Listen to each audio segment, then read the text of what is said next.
would you take the elevator if it meant never coming back? Michael thought it was just another late-night shift, just another elevator in just another crumbling tower. But when the doors closed behind him, the world outside stopped making sense and the rules stopped applying.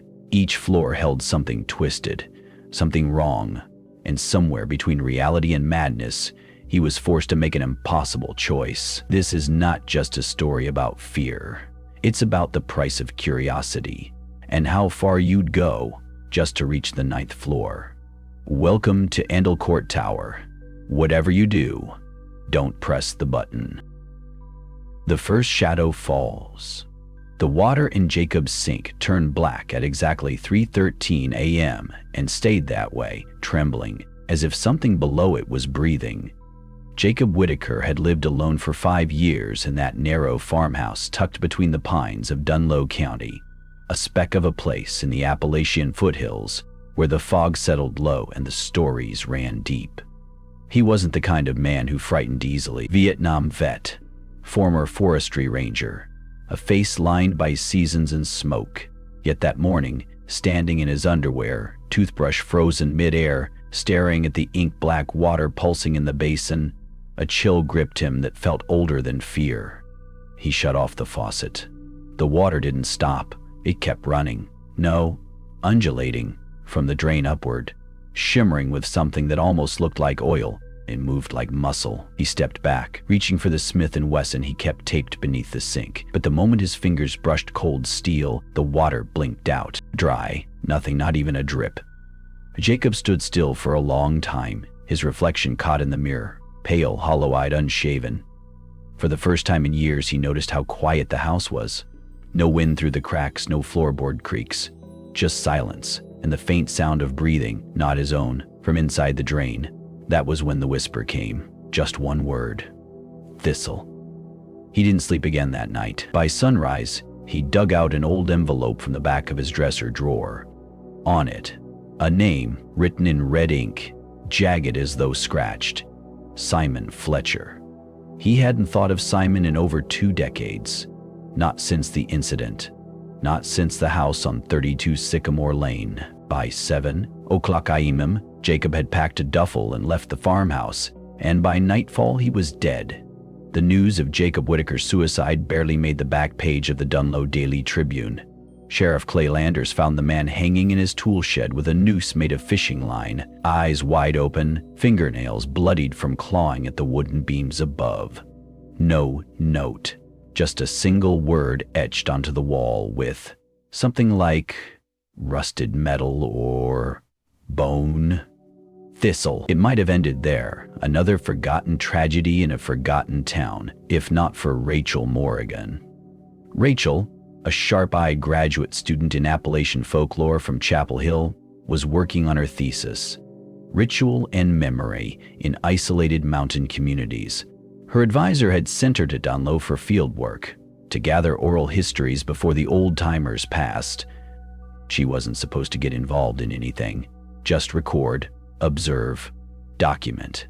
But when she heard about Jacob's death and saw the word Thistle in the Tribune photo, her blood turned cold. She'd seen that word before, in her grandmother's diary. A woman who never spoke of her childhood in Dunloe, who fled the town at 19 and forbade Rachel from ever asking why. Rachel drove to the sheriff's office that same afternoon. "You said he didn't leave a note?" she asked Sheriff Landers, a man whose mustache probably had a social security number of its own. He narrowed his eyes. "Nope, just that word on the wall. Mean something to you?" Rachel hesitated, then nodded. "It might." "Be careful what you dig up around here, Miss Morgan," he said. "Thistle's an old weed, deep roots, some things best left buried." That night, Rachel checked into the Briar Hollow Inn, an aging Victorian lump with floral wallpaper and a smell of pine cleaners so thick it made her eyes water. She set up her voice recorder and started reading her grandmother's diary aloud, page by page.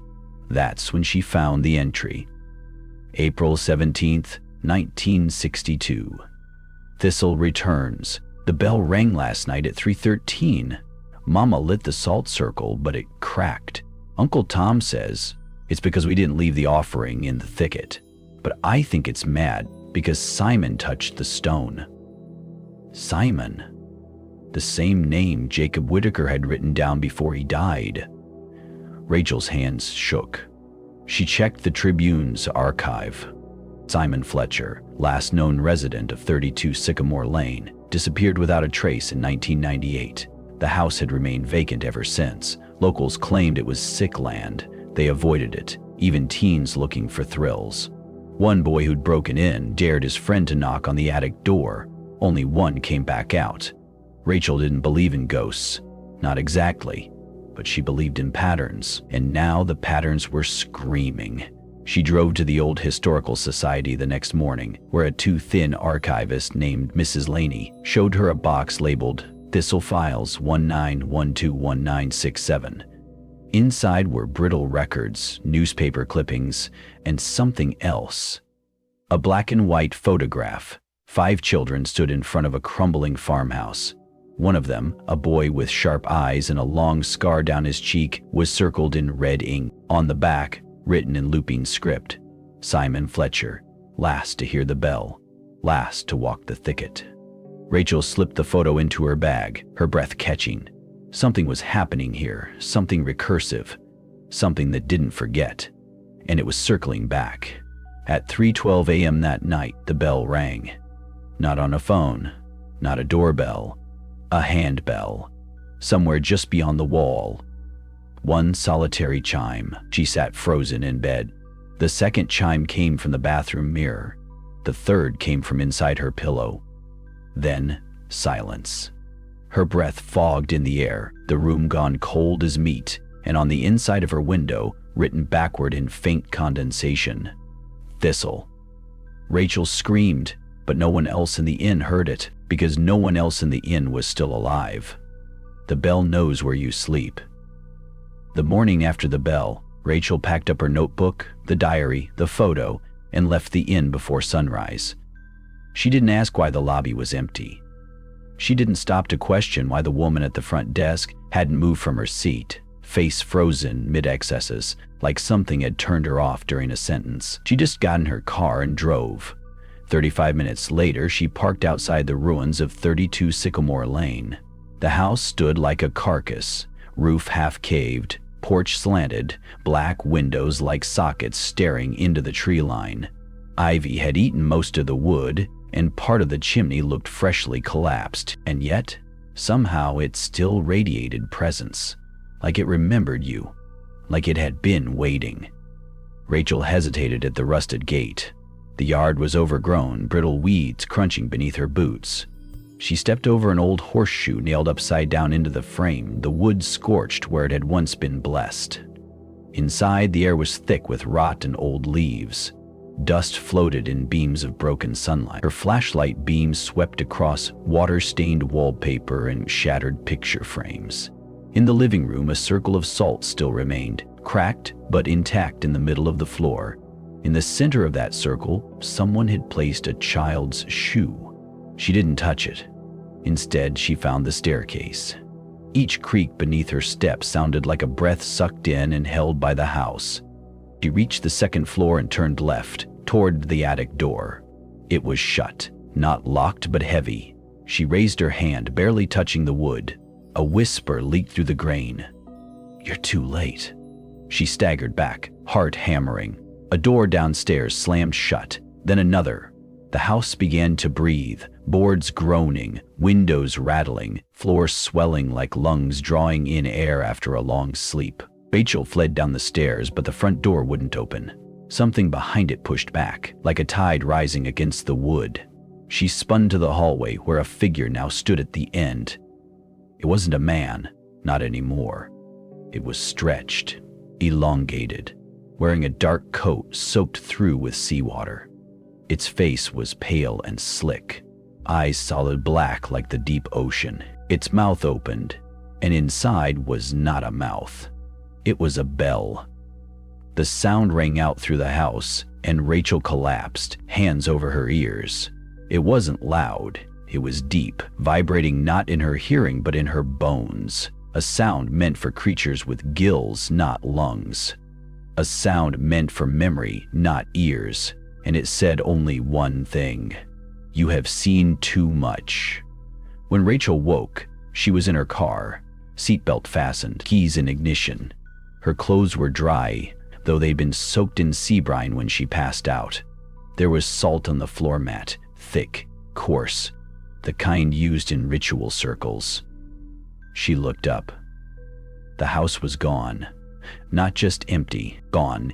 In its place was a clearing, not even a foundation left, just grass and pine needles and a few disturbed stones. Rachel began to cry, not out of fear but confusion. Her recorder was still in her lap. She rewound it and pressed play. There was only static, and then a whisper. "This'll walks." That night, back in her apartment in Chapel Hill, Rachel tried to document what happened. She poured through her grandmother's diary again, now scribbling red connections between Jacob, Simon, the diary entries, and the thistle phenomenon. She wasn't crazy. Something was happening, something cyclical, ritualistic. But no one responded to her emails. Her advisor, Dr. Hemsley, wasn't answering. She called her grandmother's old phone number, disconnected. Then her apartment phone rang, an old rotary landline she'd bought at a flea market for aesthetics. It hadn't worked in years. It rang twice, then stopped. She stared at it. A voice whispered from the hallway. "Simon broke the chain. You wear the pieces now." She moved toward the hallway slowly, heart pounding. There, hanging from the coat rack, was something she hadn't brought back. A long coat, damp, covered in salt. Inside the pocket, folded 3 times, was an envelope. On it, in that jagged red ink, "For Rachel." She opened it. Inside was a page torn from her grandmother's diary, one she hadn't read before.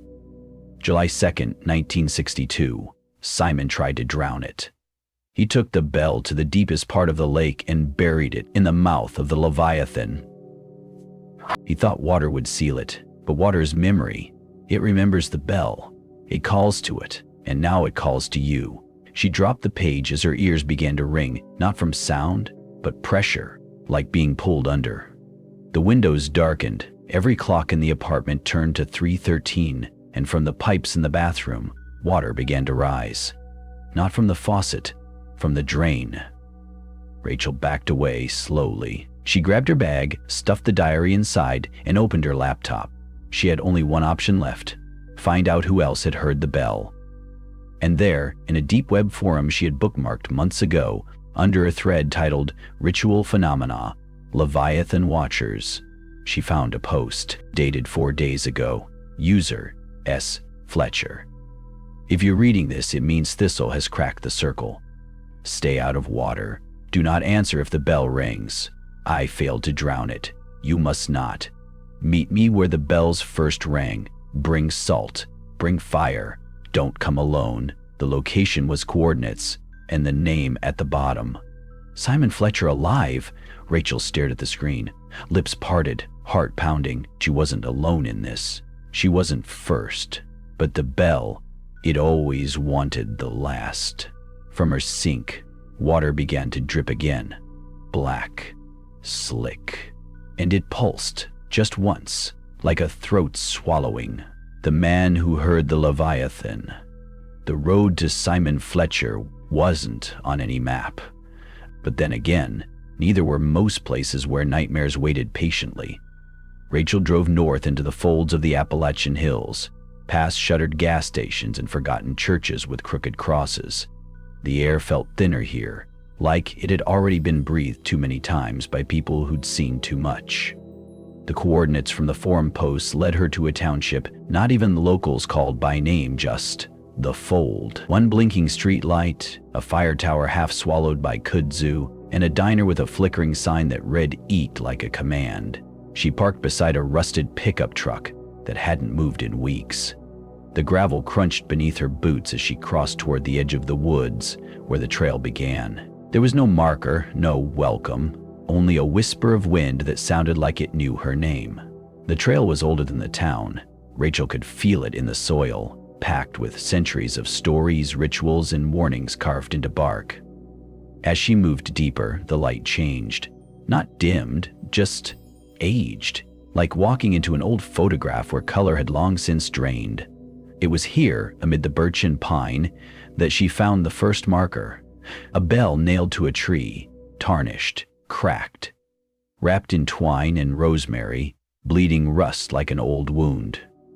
Under it, a symbol was carved, 3 concentric circles with jagged slashes across the center. She didn't need the diary to know what it meant. Witness mark. Simon had left this for her, and so she followed them, the bells, the signs, the wrongness in the air. Each step took her deeper into a part of the forest that felt untouched by time. Even the birds didn't sing here. Even the wind had forgotten how to move. She found Simon just before sunset. A clearing opened like a mouth, and in its center stood a cabin, barely standing, half swallowed by the ground itself. Smoke curled from a narrow chimney. The door creaked before she could knock. And he was there, older than the last photo she'd seen. Gray-bearded, gaunt, eyes sunken but sharp. He wore a long coat, soaked to the hem, and when he spoke, his voice sounded like it had been dry for years. "You're late," he said. Rachel stepped inside without answering. The cabin smelled of salt and burnt sage. Bells hung from the rafters, each one different, nautical, ritual, animal. On the walls were maps, newspaper clippings, and dozens of pages filled with scribbles that looked more like fevered chants than language. Simon poured 2 cups of something dark and steaming. "You brought the diary?" Rachel nodded, setting it gently on the table. He didn't touch it. "I buried that damn thing 3 times, he muttered. "It keeps coming back." Rachel studied him. "You wrote on the forum. You said this'll crack the circle." He nodded once. "It's awake again. That means it's watching. It doesn't kill like a ghost. It unmakes. Starts with memory, then names, then the body." "You knew my grandmother," Rachel said, voice low. Simon stared into his cup. "Everyone who survives Thistle knows everyone else who does. It's a small club, and we don't last long." There was a long silence. Rachel finally broke it. "What is it?" Simon looked up. "You already know." "No, I have pieces, rituals, symbols. A bell buried in a lake. It's not a bell," Simon snapped. "It's a mouth, the first mouth. From before language, before gods." He stood suddenly, crossing to a trunk at the far end of the cabin. Inside were artifacts, bones tied in twine, bottles of black sand, and a photo, aged, bent at the corners. He handed it to her. It was a boy, maybe 13, standing beside a lake. At his feet, something half-buried shimmered under the surface. Not metal, not stone. Something alive. "That's me," Simon said, "before I tried to drown it." Rachel's voice was barely a whisper, but it came back. Simon laughed bitterly. "It always comes back. That's what ritual is, not banishment, containment. The circle just buys time until someone breaks it." "And your grandmother did?" "No," Rachel said. "She documented it," Simon said. "She documented it," Simon said. "Same thing. It hates being remembered, but it feeds on memory. Every time you read that diary, it gets louder." Rachel backed away from the table. "Why post on the forum then? Why call me here?" "Because you're part of it now, and you're already marked." He pointed to her arm. Rachel pulled back her sleeve and froze. There, just under the skin, were faint bruises forming a pattern. 3 circles, slashed. "No," she whispered. "No, that wasn't there before." "It is now. That's how it starts. First the mark, then the hum, then the drowning." Simon handed her a bell. Small, blackened, cold. "You'll need this," he said. "Keep it close. If it starts to ring, run. Don't pray, don't fight, just run." "Not pray, just..." Rachel took it with trembling fingers. "Where do I go?" Back, he said, to the lake, to the place your grandmother tried to forget. There's something there still buried, something that wants you. Why me? She asked. Simon looked at her with a sadness that made her blood run cold. Because you're not just Rachel Ellis. That's your name, sure. But your birth certificate, the real one, the old one, it says Rachel Sycamore. Her breath caught. My mother's maiden name, she whispered. But that's just coincidence. It's not coincidence, Simon said. It's inheritance. He opened a drawer, pulled out a folded page, aged, yellowing. Rachel unfolded it. A family tree drawn in blood. At the root was a name she'd never seen before, Levi Sycamore. Beneath it, in darker ink, he who rang the bell first, he who opened the mouth. Simon lit a candle, casting long shadows across the room. Outside, the wind had started again, but it was pushing inward, toward them. And then, from somewhere far in the woods, a single bell rang, but it wasn't the one in her hand. It was lower, older, wet. Simon's face went pale. They found us. The bell beneath the water. Simon moved fast for someone his age. He doused the lanterns, snuffed the candles, and pushed Rachel toward the trap door beneath the floorboards.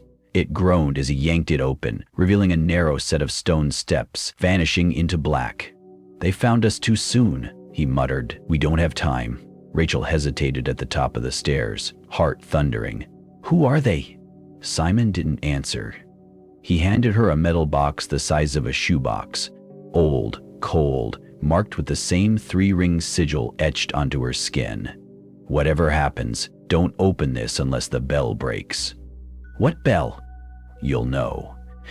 He pushed her down into the dark, pulled the trapdoor shut above, and left her in silence. Only it wasn't silent. From below the earth came the distant sound of sloshing water. Not a drip, not a leak. Movement, like something long and wet dragging itself through a flooded tunnel. Rachel stepped cautiously downward. The stairwell felt older than the cabin above. Carved stone, damp walls.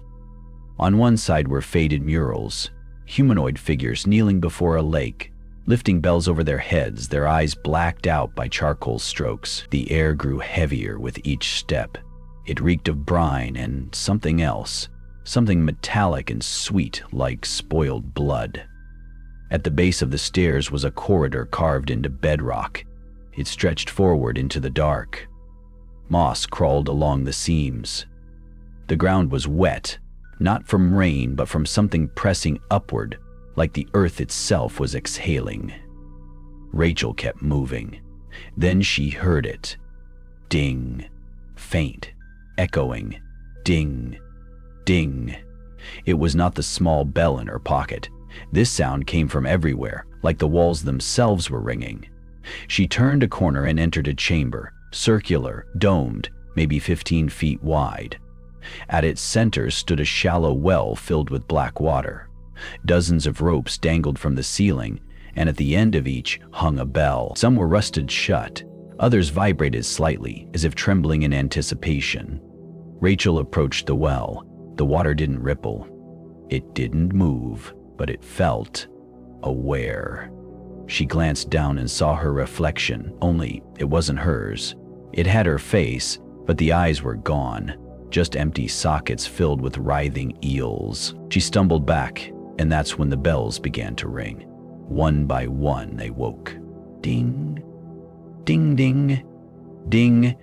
The sound grew deafening like an orchestra of madness.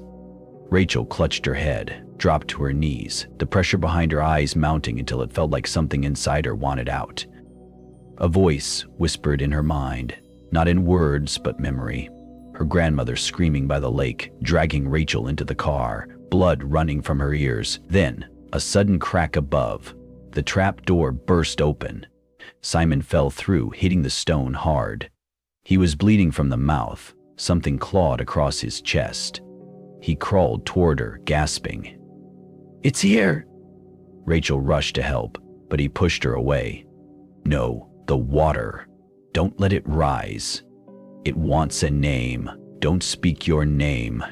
The sound of something dragging across wood echoed down the stairwell. Simon looked up, eyes wild. "You have to finish it. Complete the ring. That's why I called you." Rachel backed away. "I don't know how." He gripped her wrist, shoving a folded paper into her hand. "It's in your blood." Then he convulsed, his body arched, spine cracking. His mouth opened wide, and a chime burst from within him. Not a scream, a bell tone. Simon collapsed, still, dead. The ropes above trembled.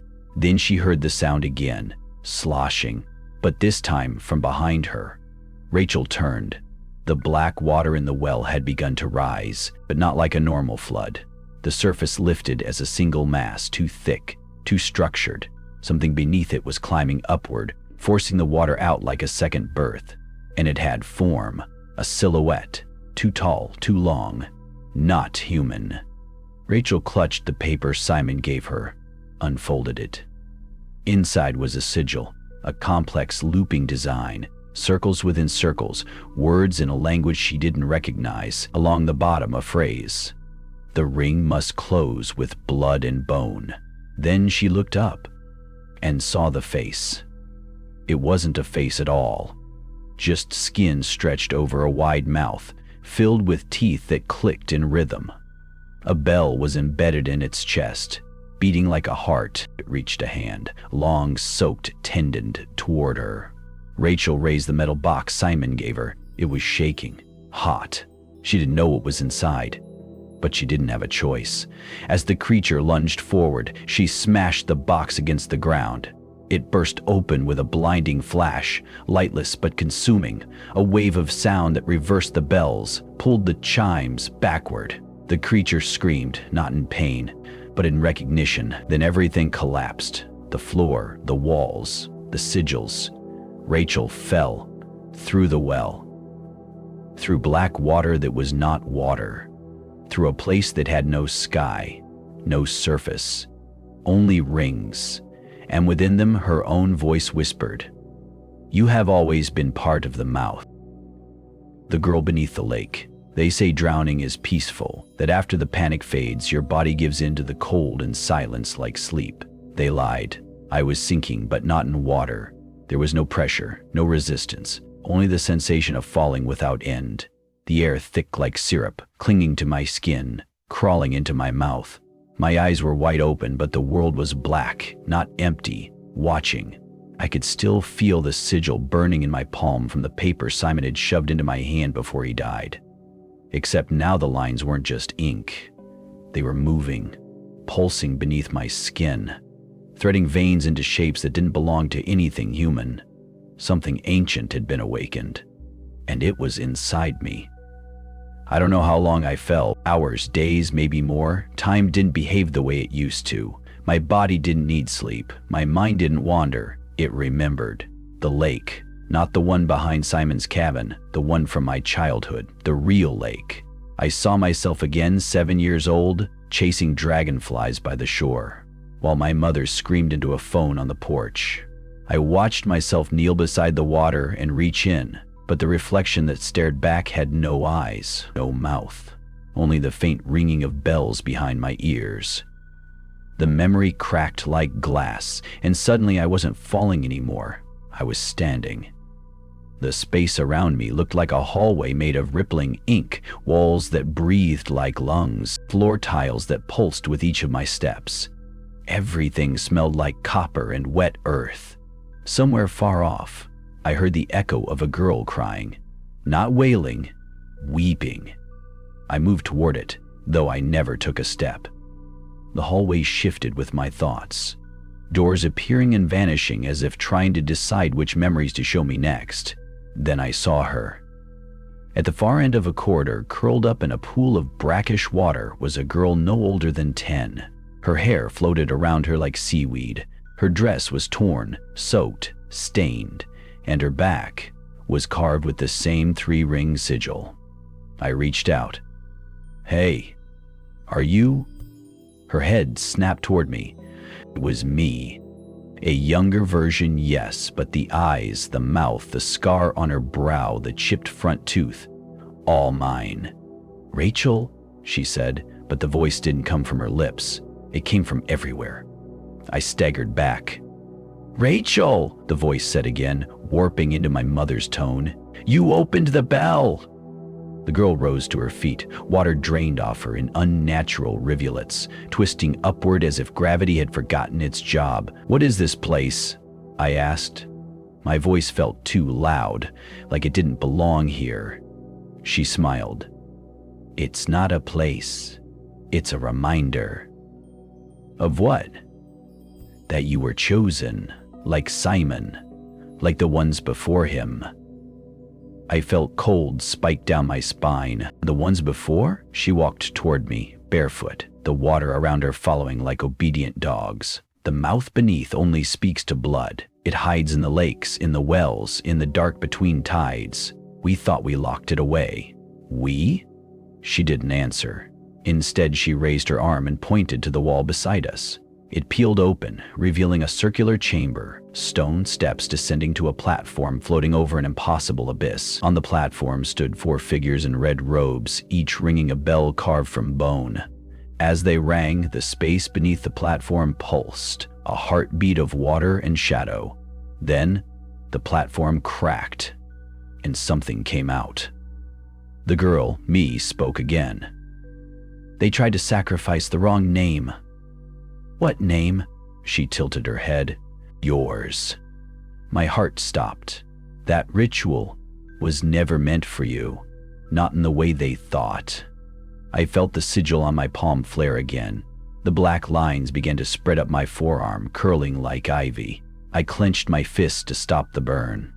Why now? I whispered. Why me? Because the seal is breaking. The bells are forgetting what they were built to hold. And you, her eyes turned black, are the last voice it remembers. She stepped closer. Our faces were inches apart.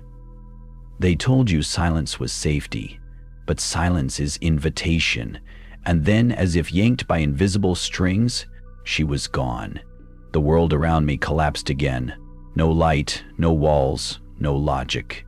Just sound. Ding, ding, ding. Not one bell. Many, dozens, hundreds. Each one tuned to a different frequency, vibrating through my bones, rearranging my thoughts. I screamed, but couldn't hear it. I was underwater again, and rising. The surface broke like paper. I gasped and choked and coughed out black water, grabbing for the edge of a stone platform. My arms found purchase, trembling as I pulled myself up. I was on a beach, a familiar beach, the lake behind Simon's cabin. But it was different now. The water was lower, drained almost 10 feet down, revealing jagged black stone where there had once been soft sand. Strange symbols glowed on the rocks, pulsing like veins. The air was too still, and the sky wasn't sky at all. It was a sheet of black, stitched with crimson lightning. I wasn't in my world anymore. I stood slowly, dripping and shaking. Something had followed me out. I could feel it. Not behind me, not ahead. Inside me, a bell rang. Not in my ears, in my chest. When the bells forget, the ringing stopped. But the silence it left behind was worse. It pressed against my skin like fog made solid, curling around my ears, filling my lungs with something not quite air. Every sound felt too loud. The squish of my boots on wet stone, the rustle of my own breath, the small click of the sigil lines shifting beneath my skin. Something had changed. The world around me was still the lake, but twisted, like it had been reimagined by someone who remembered only fear. The trees around the shore leaned inward unnaturally, their branches bare and bone-white. The cabin on the ridge was gone. In its place stood a ring of obsidian stones, each carved with symbols I knew I had never seen, but somehow recognized. They were the same ones burned into the bones beneath Simon's floor. I turned slowly, surveying the shore. A thin mist rose from the drained lake bed, revealing structures buried beneath centuries of silt. Arches, steps, broken pillars that looked Roman but hummed with something alien. The lake hadn't just lowered, it had given something back. And I had the distinct feeling that something was watching me from beneath that black water. I staggered forward.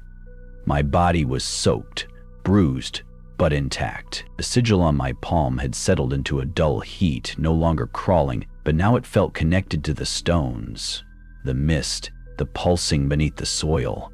I wasn't just walking across the lake bed, I was walking on it, part of it. A voice echoed from the fog ahead. "You shouldn't be here." I froze. "Who's there?" A figure stepped from the mist, barefoot on the wet stone, wearing a hooded jacket 2 sizes too big and jeans streaked with red clay. He had a shotgun slung across his back and a lantern in his hand.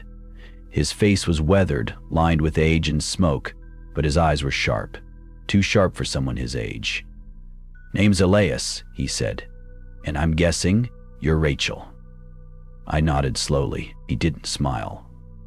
"I saw the signs. The water dropped last night. Bells haven't rung since the war. And you?" He eyed my palm. "You've got the mark." I covered it instinctively. He shrugged. "Won't help you now." We stared at each other for a moment before I asked, "What is this place?" He looked around, then back to me. "Used to be a crossing, a tether between here and something older, deeper. Before the church, before the tribes, before we had names for things in the dark." He knelt and touched one of the symbols on the stone. It glowed faintly under his fingers. The lake was the seal. That's why the water never fully evaporated. It wasn't natural. "What broke it?" "You did." The words hit harder than I expected. "Me?" "Not just you, but your blood. You're part of the old line. The last one, I think. The others didn't survive their awakenings." He motioned toward the ridge. "They used to bring them up there.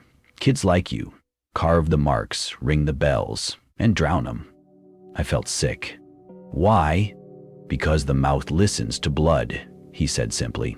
"And if it hears the wrong voice, it answers." I shivered. "So what happens now?" He looked at me carefully.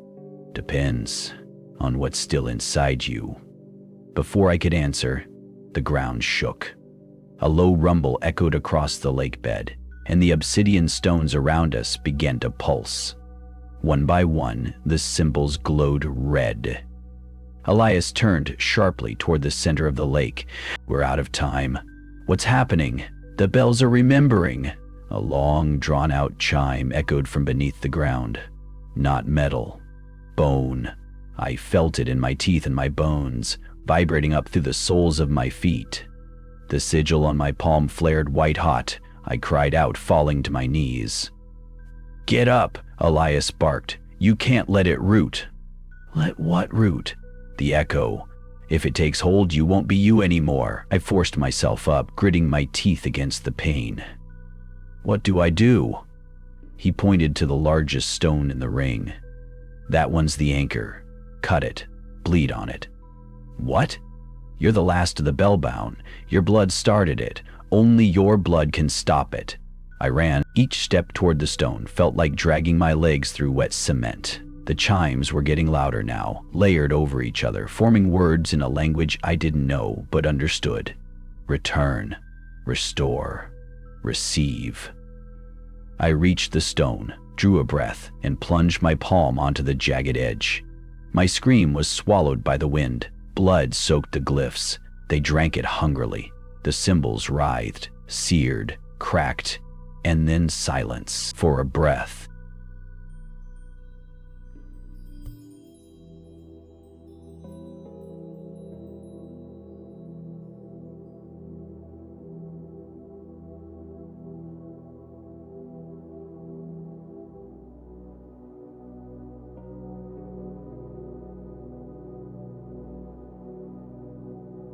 Rabbit. Not the world shattered. Not the lake. So deep it rose. Not a creature. Not a god. It rose. Not a creature. Not a god. The cups, the critics, the obsidian stones exploded outward. The cup disappeared. Not a creature. Not a god. Something in between. A shape made of mouthless faces, arms that stretched without end, bells embedded in its skin that rang with every breath. Its form was shifting, always shifting, like it was trying to decide what nightmare to wear next. Elias fired a shot. It disappeared into the thing like a pebble tossed into the sea. "Run!" he shouted, but I couldn't move because the creature had turned toward me and it bowed, not to Elias, to me. Then it spoke, not aloud, but into every nerve, every crack in my mind. "You have remembered me. Now I will remember you." The last thing I saw before the world turned black was its hand, if it could be called that, reaching forward, a dozen fingers curled around a bell made from human ribs. It rang once, and everything went silent. The house that forgot the bells. I woke with mud in my mouth and salt in my throat. The sky above me was not the one I remembered. It pulsed, faintly red, like something massive and alive hovered just behind the clouds, breathing in sync with the shudder of the wind. The lake was gone again, this time fully, drained not by physics but choice. The thing I had seen before I blacked out wasn't a dream. Its echo still crawled behind my eyes. I sat up slowly. My palm was bandaged, crudely but effectively, and my body ached like I'd fallen from 100 feet. I was lying on rough boards inside what looked like a church, stripped of its god. The pews were overturned. The altar was shattered. Candle wax ran in strange, arterial patterns along the floor. Elias sat near the door, sharpening a knife by the dim light of a kerosene lamp. "You died," he said without looking at me. "Then you didn't." I tried to speak, but my voice cracked like old wood. "Water," he said, tossing me a dented flask. I drank. It tasted like ash and mint and burned on the way down. "What happened?" I managed. "You fed it," he replied, voice flat.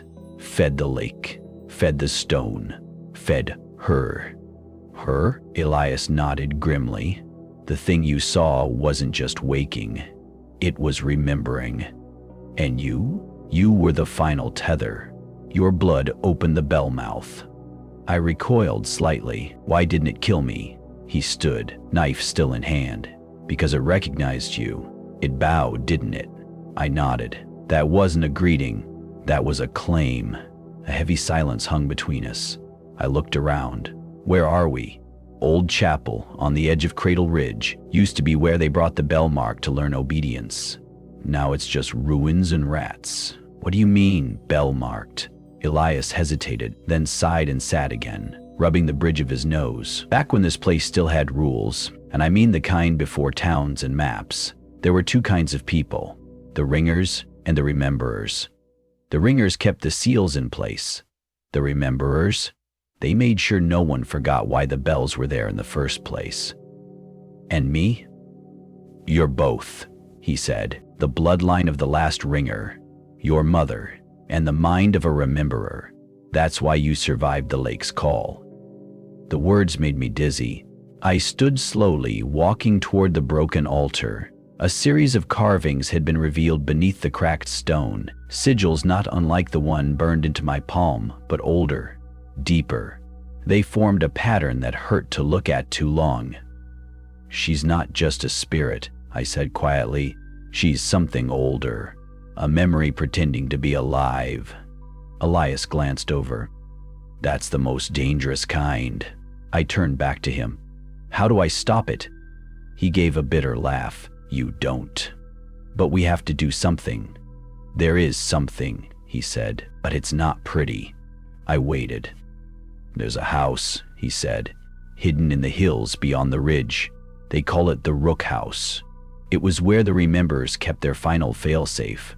A ritual so complete it could collapse the tether, seal the bell mouth for good." My heart lifted. "That's good." Elias shook his head. "It's not, because it requires a willing bell marked, and not just their blood, their soul. The full offering." I understood instantly. "A sacrifice." "Exactly." I sat down hard on the edge of the altar. Elias continued, his voice softer. "We've only got days, maybe less. The thing you woke, It's not going back to sleep. Not unless you force it. And that means finishing what your ancestors started. The room fell into uneasy quiet again. The kerosene light flickered as if disturbed by unseen breath. Then, the bells rang. But not from the lake this time, from inside the chapel. Elias bolted upright, gun in hand. Shit. The shadows in the corners stretched, elongated. Figures began to form, humanoid but wrong. Bent backwards, with jaws unhinged and skin like wax stretched too tight. They're not supposed to find us here, Elias hissed. What are they? The uncalled. Fragments of what was left behind when the first tether was built. Their echoes, dead thoughts given bodies. The floorboards buckled. One of the figures lunged. Elias fired point blank. The shot tore through its chest, but instead of collapsing, the creature split, birthing two smaller versions that moved faster, closer. Run, he shouted, shoving me toward the rear hallway. There's a trap door. We fled down a narrow hall, barely wide enough to fit. The walls pulsed with heat and whispered things I tried not to hear. Behind us, the sound of bells grew louder, clanging, frenzied, like every alarm ever rung at once. We reached the trap door. Elias yanked it open, shoved me inside. You first, he growled. But what about... Move!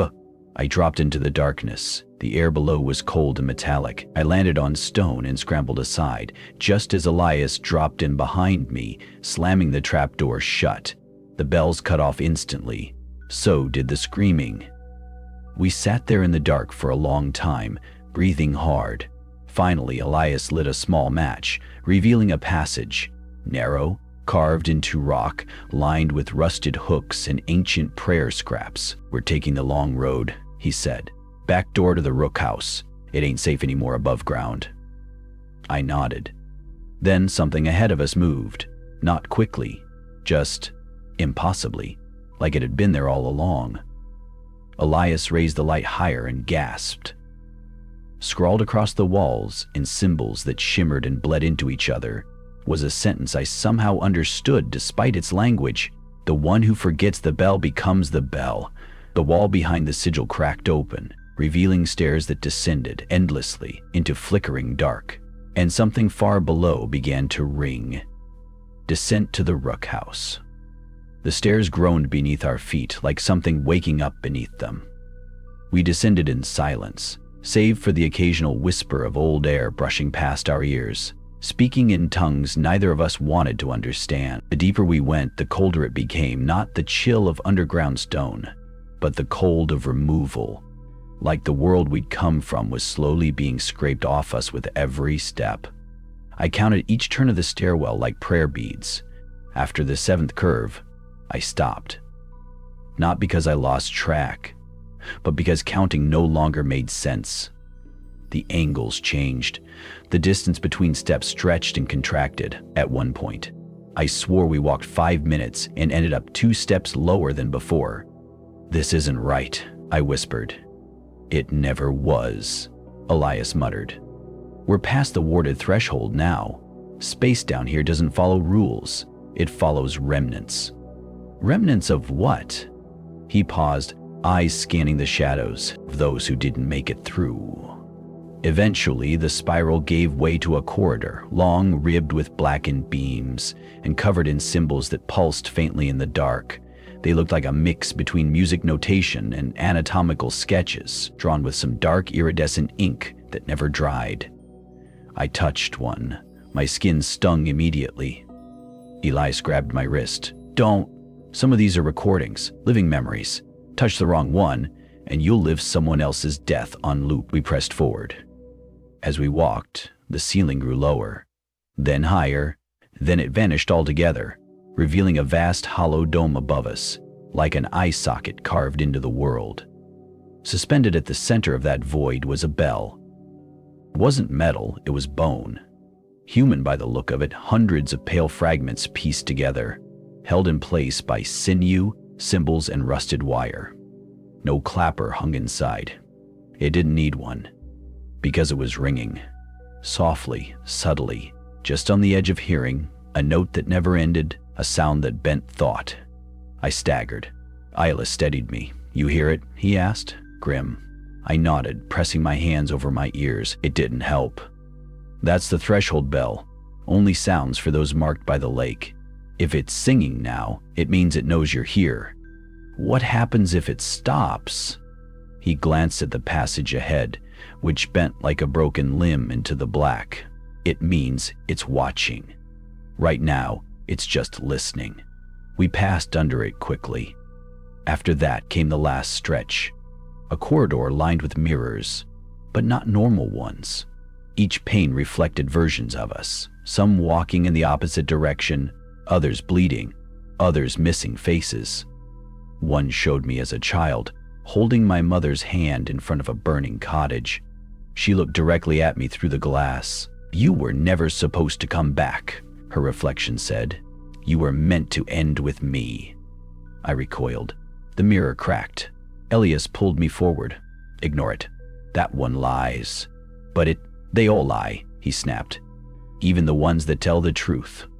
Finally, the hall ended in a door of old oak. Carvings lined its surface. Bells, open mouths, the tree of the lake, and a single human figure with a spiral in its chest.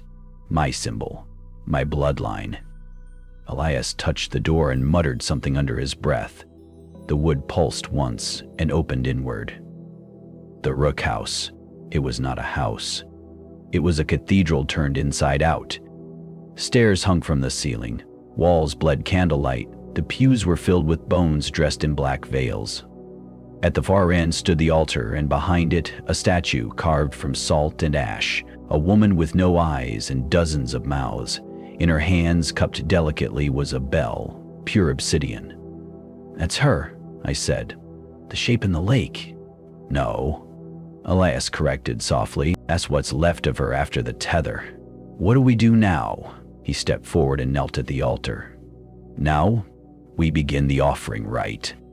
He drew a blade, not steel but bone, and sliced his palm, letting blood drip onto the floor. Then he motioned for me. I hesitated. He looked up. "You don't have to go through with it. You can walk away. But if you do, the bell won't stop ringing. The lake will rise again, and she will finish what was interrupted generations ago." I stepped forward. The statue pulsed as I approached, mouths quivering. I took the blade. It didn't hurt when I cut. Not at first, but the moment my blood hit the stone basin, something moved. Not in the room, but in the space beneath the room. The cathedral trembled. The bone bell in the dome above gave a single clear chime. Then the altar opened. A spiral staircase of black teeth and red light descended into the floor, flanked by statues of those who had walked before me, ringers, rememberers, and something else. Their faces were all my own. "I wasn't the first," I said, breath catching. "You're the last," Elias replied. He pressed a hand to my shoulder. "This next part, you have to do alone." I looked at him. "What do you mean?" "If I come with you, the rite fails. It has to recognize the bell marked by sacrifice, not by escort." I nodded, throat tight. "Down there," he whispered, "is the song of the lake, the original bell, the mouth from which all others were cast. Your blood will call it. Your voice must answer." I stepped toward the stairs. The heat from below wasn't fire. It was memory, burning, screaming, endless. Just as I reached the first step, the statue above shuddered. One of its mouths opened and spoke. In a voice that was mine, "You will not return the same." I looked up, jaw clenched. "I don't intend to."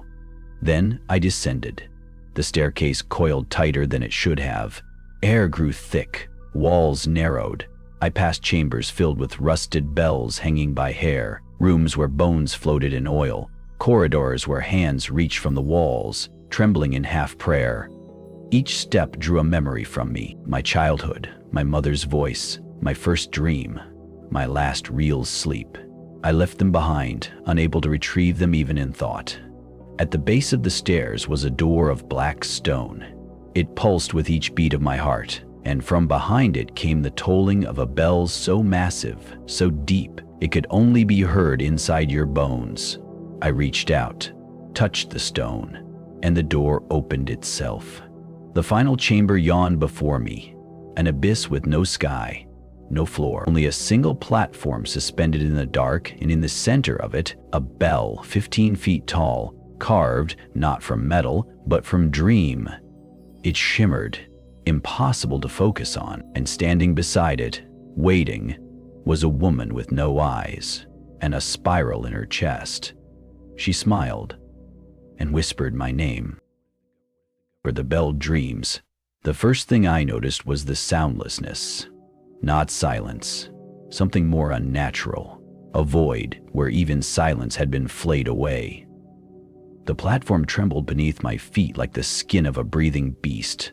All around was black, liquid, and infinite, stretching past all comprehension. And at the heart of it stood the bell. It was taller than I had thought, wider, impossibly ancient, and yet it was not eroded. No dust clung to its surface. No tarnish marred its glint. It shimmered faintly, with that dreamlike quality only things seen in sleep ever truly possess. An unreality made solid, and beside it, the woman. She had no eyes, but she saw me. I felt her gaze on my skin like ice melting into flesh. The spiral on her chest turned slowly, like a gear inside a broken music box. Her mouth didn't move, but her voice curled inside my head. You carry the bell's mark. You brought it back with you. Do you know what it means to awaken it fully? I swallowed hard, standing just at the edge of the platform, as if stepping too far forward might pull me off reality altogether. I was told I had to, I answered, to finish what began at the lake. The spiral quickened. The lake was only the mouth, she whispered. This is the tongue. The rook house was the breath, and the bell.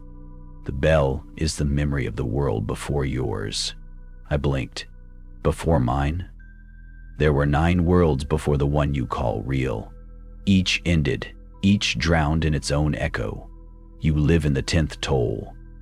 I felt something in my gut shift, a pressure behind my eyes, like I'd looked too long into a mirror that reflected not my face, but the end of time.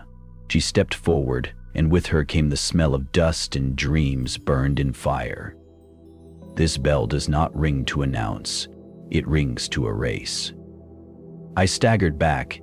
She caught me before I fell, hands gentle and cold. You were chosen not to survive the ringing. You were chosen to become it. No, I said, that wasn't the deal. I came to end it, to stop the lake, to finish the tether. She smiled, her teeth were bells, each one cracked. To end the tether, you must become the weight that silences it. You must answer the sound. A wind rose, not from the dark, from beneath my skin. I felt it stirring in my marrow. The bell pulsed once. My bones hummed in response. Behind me, the stairway was gone. The door had vanished. No Elias, no altar, just me and her and the dreaming bell. She turned, raising her hand toward the base of the bell. A seam opened, a spiral gate, wide enough for one person to enter. You must go inside, she said. I shook my head. There's nothing in there. She smiled again. It's you inside. Every version that might have been. Every end you never lived. Every scream you refused to voice. You must walk the spiral. You must descend into yourself. I didn't move. You've come too far, she whispered. You left your name at the lake. You gave your blood at the altar. Now you must give what's left. I stepped toward the gate. Each footfall echoed, not in the air, but in memory. I stepped into the bell, and the world folded. The inside wasn't space, it was sequence. Rooms flowed into rooms, each one a fragment of a life I had forgotten or never lived. In one, I was a boy again, hiding under the staircase as someone screamed in the next room. My mother's voice, hoarse and broken, begging for the bells to stop. In another, I stood over Elias's body, hands covered in blood, the black lake rising behind me. My mouth was open in a scream I didn't remember. A third room showed me kneeling in a circle of ash, eyes hollow, whispering into a tape recorder. The bell is in my teeth. The bell is in my eyes. The bell is...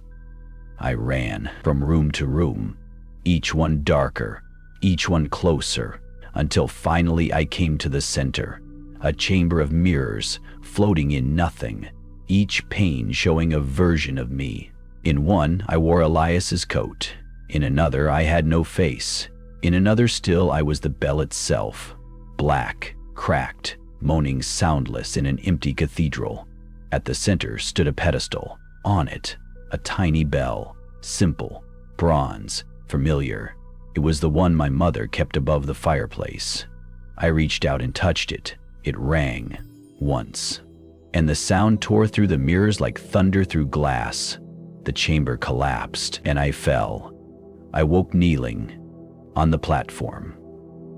The spiral gate behind me now closed. The woman was gone, but the bell remained. It was ringing, softly, but growing louder.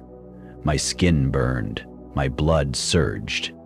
A new voice spoke, not hers, but mine, from the bell. You came looking for an ending, it said. There is none, only a toll, and another, and another.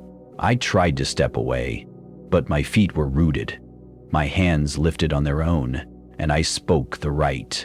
Words I had never learned, sounds that tasted of iron and fire. The bell gleamed, and the platform began to sink, slowly, like a stone into water. Above me, the dome of dark began to open, and from beyond it, I saw them. Figures of ash and memory, tall as trees, faceless, holding bells the size of cities. They saw me and bowed, and the voice inside me whispered one final word: Harbinger. The toll beneath the world, the word echoed inside me like thunder sealed in bone. Harbinger. The figures, ashen titans with faces swallowed by smoke, stood motionless above the open dome of blackness. Each one clutched a bell, and each bell was silent. But I knew they were waiting for me to ring mine. I tried to move, to resist whatever force had anchored me to the bell's base. My legs remained locked. My throat burned with the aftertaste of ancient syllables I hadn't meant to utter. The spiral on my chest, it wasn't just a scar now. It pulsed visibly beneath my skin, glowing faintly with the same dark light I'd seen in the eyes of Elias when he opened the path. A whisper stirred behind me. Now you understand, it said. Why none return, why none should. I turned. She was back, the eyeless woman, but her form flickered as if she were barely clinging to this version of reality. Her hair drifted upward as though submerged. Her voice felt sharper this time, less dreamlike, more like warning. You thought you could come here and leave unchanged, she said, but the bell is not a passage. It is a binding. Every step you've taken brought you closer to it. I struggled to speak, my voice raw. What do they want? She smiled, but it cracked, a fracture down her face like glass under pressure. They don't want. They remember. They were the first to ring the bell, and the last. My mouth went dry. Then, what am I? Her eyes, those blank, sightless voids, focused on me in a way that felt final. You are the echo. And with that, she vanished. No flare, no whisper, just gone.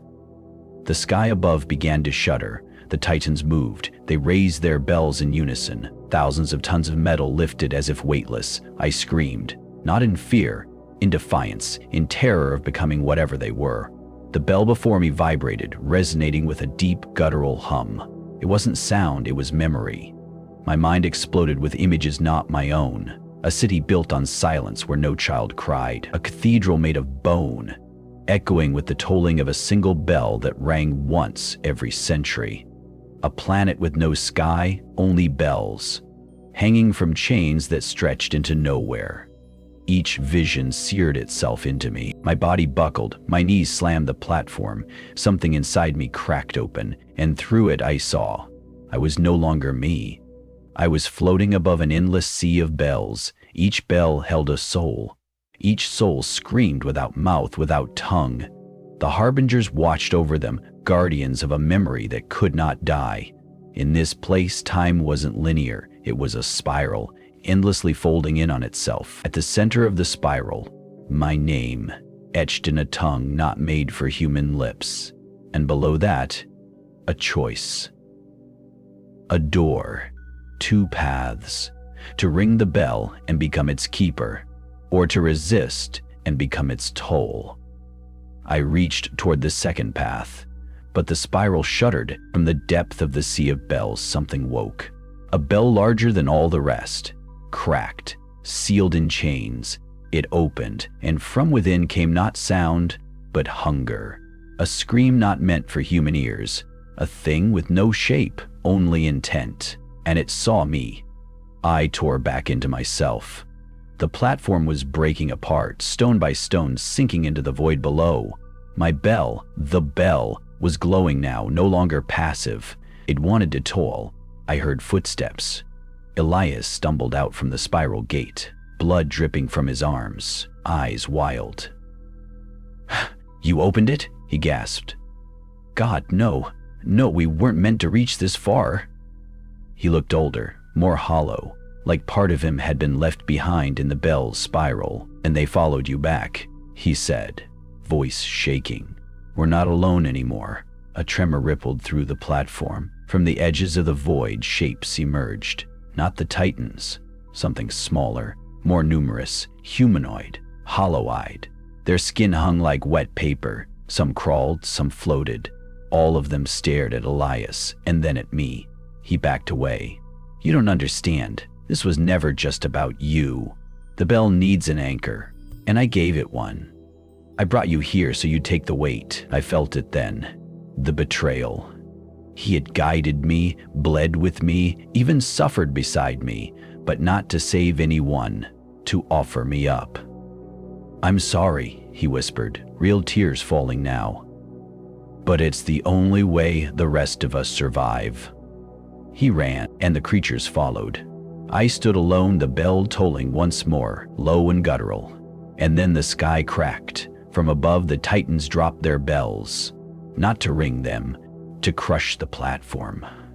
The spiral on my chest burned white hot.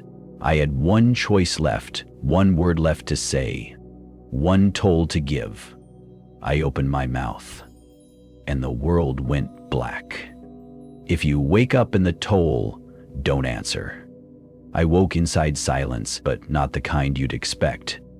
This wasn't absence of sound, it was the suppression of it, as if something enormous and ancient was pressing down on every vibration in the world, holding its breath, waiting. I sat up. Not a platform, not a chamber. I was on a narrow road that stretched in both directions through a fog so dense it shimmered. The asphalt cracked beneath me, black vines crawling out of the seams. Faintly glowing sigils pulsed on the pavement, circles within spirals, within loops that hurt the eyes if you stared too long. No sky, no stars, no sun. Just that oppressive, ringing silence. The aftermath of a toll that hadn't stopped vibrating. I wasn't alone. Further up the road stood a sign. Wooden, splintered, written in blood, or something thicker. This way to the last toll. I didn't need convincing. Whatever choice I'd made, whatever I'd said when the bell opened, I was no longer a visitor here. The rules were different now. I walked. The fog shifted as I moved, parting just enough for me to see the road ahead, never behind. My footsteps didn't echo. My breathing didn't make a sound. Even my heartbeat felt distant. The silence wasn't just external anymore. It was inside me. After what felt like hours, maybe minutes, maybe years, I found him. Elias. He sat slumped against an old mile marker post. The number carved on it wasn't a number, just a crude drawing of a spiral with an eye in the center. He was shaking. When he looked up, I didn't recognize him at first. His face was gaunt, skin like wax stretched over bone. The spiral that once glowed on his chest was now cracked and fading. I tried to run, he rasped. But there's no escape from a toll once you've heard it. I crouched beside him, unsure what to say. What could I say? I thought I could pass it on, he whispered. Thought maybe if you took the weight, I could walk away clean, but it doesn't work that way. It just shifts. He looked me dead in the eyes. It's growing, whatever it is. The bells used to keep it contained, now they're just doors. And you opened one. Was there ever a way out? I asked. He didn't answer. Instead, he reached into his coat, what was left of it, and pulled out a small shard of metal, a piece of the bell, still pulsing. He pressed it into my hand, and for a brief moment I heard everything. Screams buried in ocean trenches, footsteps circling my bed at 3:13 a.m., the last prayer of a child ringing a bell in a war no one remembered, my own voice echoing from a place I hadn't yet been. Then it stopped. The shard faded to ash in my palm. Elias was gone. No body, no trace, just silence. Again. I stood. The fog had thickened, but the road kept going. And now there were signs along the sides. Some were road signs, warped and rusted. Others were makeshift carvings on bone. One was stitched onto what looked like human skin. All pointed forward. All said the same thing in different ways. Do not stop, not now, so I didn't. I walked through the fog that smelled faintly of wet iron and old smoke. My feet bled. The spiral on my chest glowed brighter with each step. Then, without warning, the road ended. Abruptly. At a cliff. Beyond it, nothing. Just an endless void swirling with shadows that moved like oil on water. But in the center of that blackness stood a single tower. Impossible in scale, built of bell metal and bone. Writhing slightly as if breathing. From its top, a single massive bell hung upside down, unmoving. I recognized it instantly. The last toll. Below the cliff, a staircase spiraled down into the dark, barely held together by rusted chains and decaying stone. It wasn't made for the living. I took a breath that felt like it came from someone else's lungs, and I stepped forward. The stairs groaned beneath me. The silence was heavier here, dense, like syrup in the ears. Every movement made my bones ache. Halfway down, I saw the carvings on the steps, faces, some screaming, some weeping, some blank, all watching. Some of them I recognized. The bus driver, the party girl, headphones guy, even the man with the stained jacket who vanished back in the first ride. They were all part of the toll. I stopped, shivering. And then I heard it, not with my ears, with the spiral. A whisper, ancient and low, coming from the base of the tower. Turn around, and you may forget. Keep going, and you may become... I kept going. Down into the dark, toward the last toll, where memory dies, where the echo begins. Some tolls are never meant to stop ringing. The descent felt like sinking into a dream stitched together by madness. Each step toward the base of the tower drew out something from me. Not pain, not fear, but memory. Faded birthdays. The face of a girl I once loved.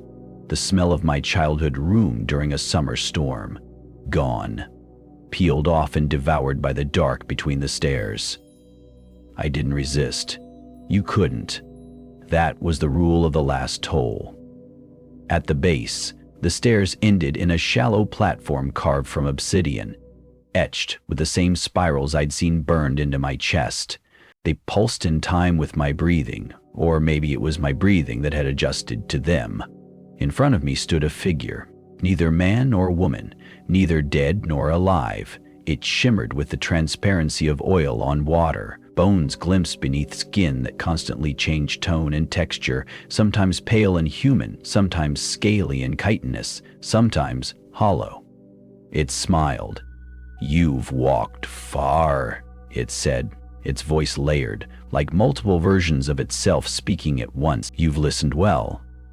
"Who are you?" I asked, though some part of me already knew. "The bellkeeper," it said. Then, gently, "You." A silence followed, not emptiness, but a pregnant stillness, as if all of reality paused to hear what I would say next. "I didn't ring it," I whispered. "You answered."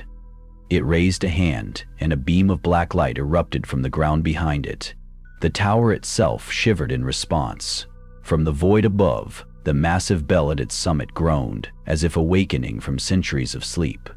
"Every toll requires a listener," the bellkeeper said. "Every ending, a witness. Every circle, a new center." I stepped back. "What do you want from me?" The bellkeeper tilted its head. "You already gave it. When you heard, when you chose not to turn away. You were never a passenger. You were the harbinger." "No." The word rang inside me like a scream. I remembered now. The first ride, the passengers who vanished, the conductor who never turned around. Elias's trembling hands as he gave me the shard. The moment I looked into the spiral, not on the bell, but inside myself, I had always been walking toward this place, toward this version of me. The bellkeeper reached forward, and instead of resisting, I let it place its fingers on my chest right above the spiral. A tremor passed through me. Time collapsed. I saw every moment at once. Myself walking through the fog, sitting on the last seat of the bus, waking in rooms I didn't remember entering, seeing faces I never met again, and through it all, a thread connected them. A resonance. The toll. The bellkeeper stepped back. "Now you may ask," it said. "Ask?" "One question," it clarified. "As payment, before the toll begins again." I hesitated. So many things I could have said. What was the bell? Could I go home? Could I warn others? But none of those would change anything. So I asked the only question that mattered. Was there ever a way to stop it? The bellkeeper blinked, then, softly, "There was. But not anymore." A wind howled from the top of the tower, a wind with no source, no pressure. It simply was. And with it came the sound. The toll. For the first time I heard it, not in echoes or fragments or dreams. The full bell, struck once, shook every bone in my body. I dropped to my knees.